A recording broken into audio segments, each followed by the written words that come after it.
पोषण यानी कि न्यूट्रिशन। अब हमारी धरती पे यानी कि हमारी पृथ्वी पे अलग अलग तरह के जीव पाए जाते हैं यानी कि ऑर्गेनिज्म पाए जाते हैं, ठीक है। अब कुछ ऑर्गेनिज्म का खाना खाने का तरीका अलग है, कुछ ऐसे जीव होते हैं, कुछ ऐसे ऑर्गेनिज्म होते हैं जिन्हें हम देख नहीं सकते हैं, जैसे कि बैक्टीरिया हो गए, हम कीटाणु को देख सकते हैं ना, लेकिन वो जीवित तो है, वो खाना तो खाते हैं ना, तो उसी के आधार पे जो जीव है वो 3 तरीके से अपना पोषण लेते हैं।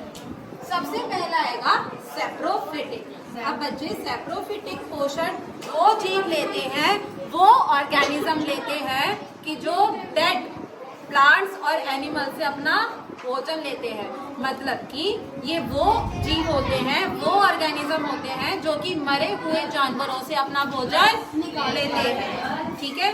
तो वो हो गए हमारे सैप्रोफिटिक। इसमें बहुत कॉमन एग्जांपल है मशरूम, जो आप लोग खाते हो ना मशरूम, वो इसी प्रकार से अपना पोषण लेता है भाई।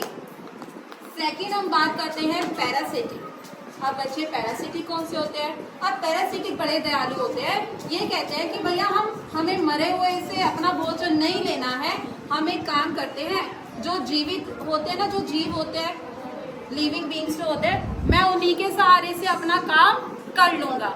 एक मोस्ट कॉमन एग्जाम्पल है, सबसे मेन उदाहरण पता है इसका क्या है? लाइस यानी कि जू। अब बेटा हमारे सिर में जुएं होती हैं, लाइस होती हैं, वो पता है क्या करती हैं? जो हमारे सिर की जो बाल है ना, इनकी जो जड़ें होती हैं, उससे अपना खून सोख लेती हैं, और वो ही इनका क्या होता है? पोषण लेने का तरीका। तो इसलिए पैरासिटिक ऑर्गेनिज्म यानी कि पैरासिटिक जीव वो होते हैं जो लिविंग ऑर्गेनिज्म से अपना खाना लेते हैं, ठीक है। लास्ट में हम बात करते हैं होलोजोइक न्यूट्रिशन। इसमें आ गए हम लोग और एनिमल्स।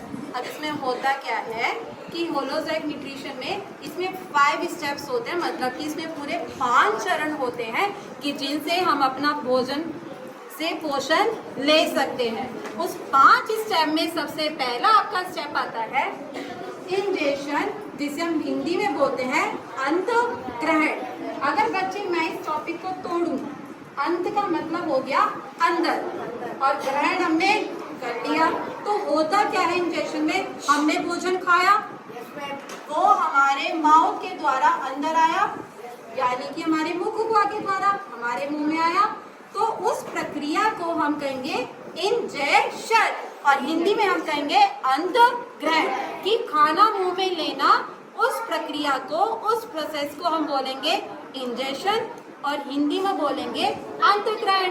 अब होता क्या है बच्चों, जब खाना हमारे माउथ में यानी कि मुख गुहा में आ गया है, तो होगा क्या?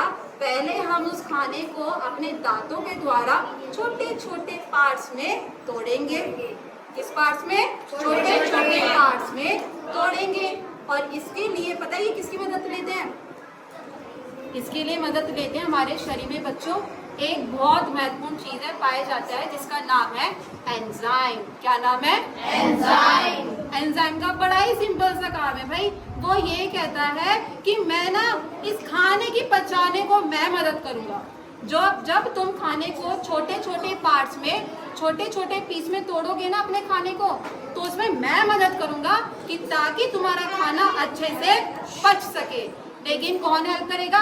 एंजाइम। और एंजाइम हमारे माउथ में भी होते हैं, मुंह में भी होते हैं, लीवर में होते हैं यानी कि यकृत में, स्टमक में होते हैं, हर जगह एंजाइम पाए जाते हैं हमारे पूरे शरीर में। और एंजाइम का सिर्फ एक ही कार्य है कि भैया मैं तो खाना पचाने में मदद करूंगा, ठीक है। लेकिन वो मदद मैं जब भी कर सकता हूँ जब तुम खाने को थोड़ा थोड़ा करके तोड़ दोगे, और उस प्रक्रिया को हम कहते हैं डाइजेशन। क्या बोलते हैं? डाइजेशन। कि जब हम एंजाइम की मदद से अपने खाने को छोटे छोटे भागों में तोड़ देते हैं, तो उस प्रक्रिया को हम बोलते हैं डाइजेशन, और हिंदी में बोले तो पाचन, ठीक है।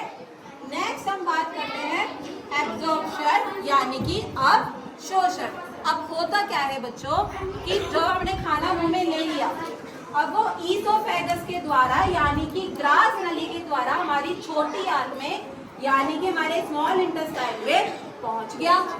हमारा पूरा जो भोजन पता है कहाँ पचता है? इसी पार्ट में, यानी कि क्षुद्रांत्र में, और इंग्लिश में बोले तो स्मॉल इंटेस्टाइन। जो भी हमारा खाना पचता है सारा इसी क्षेत्र में पचता है, लेकिन शुरुआत कहाँ से जाती है? पहले। ठीक है, अब ये जो स्मॉल इंटेस्टाइन है यानी कि जो क्षुद्रांत्र है, इसमें एक बहुत महत्वपूर्ण चीज पाई जाती है जिसका नाम है विलाई। क्या नाम है? विलाई। अब विलाई पता है क्या है बच्चों? ये जैसे आप देख सकते हो ना, यहाँ पे ना कुछ रुधिर की यानी कि ब्लड वेसल्स पाई जाती है इसके कॉर्नर पे। होता क्या है, जब भोजन हमारा इस छोटी आंत में आ जाता है ना, यानी कि स्मॉल इंटेस्टाइन में, तो ये जो है ना थोड़ा सा फैल जाता है, थोड़ा सा फैल जाता है, क्योंकि पाचन करने के लिए इसे बहुत जगह की जरूरत होती है।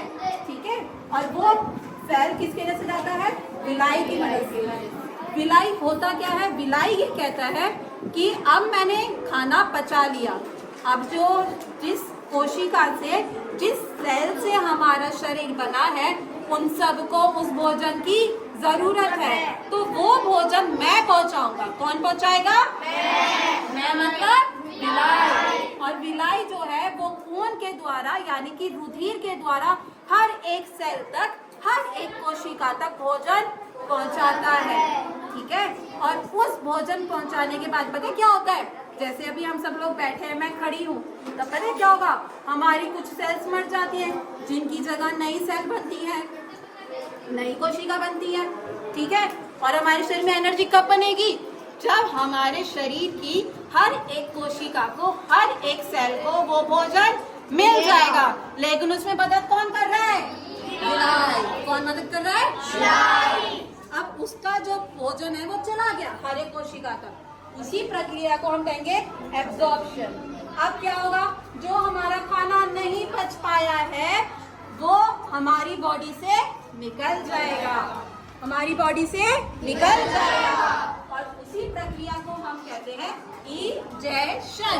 इजेशन, कि जिसमें जो हमारे शरीर में भोजन नहीं पच पाया है वो निकल जाएगा in the form of faeces. अब ये फीसिस का मतलब क्या होता है भाई?